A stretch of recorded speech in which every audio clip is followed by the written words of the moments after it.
अमीर जमात इस्लामी सिराजुल हक ने कहा है कि मार्शल लॉ हो या जमहूरी दौर, ये चंद करप्ट टोले हर दौर में अवाम पर मुसल्लत रहे हैं।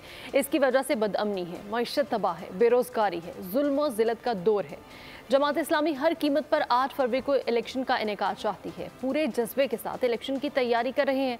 लाहौर में प्रेस कॉन्फ्रेंस में उन्होंने कहा कि तमाम सियासी पार्टीज ने नैब से केस ख़त्म करवाए और बैंक अकाउंट में इजाफा किया।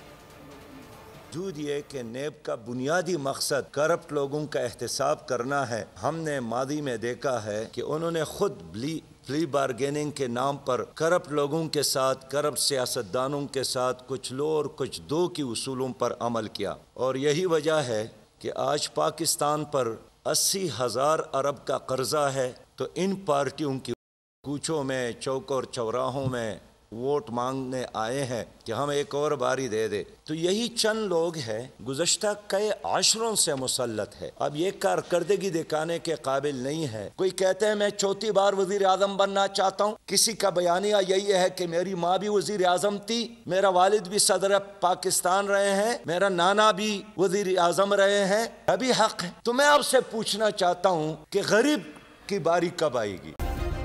सब्सक्राइब करें और बेल दबाएं ताकि कोई खबर रह न जाए।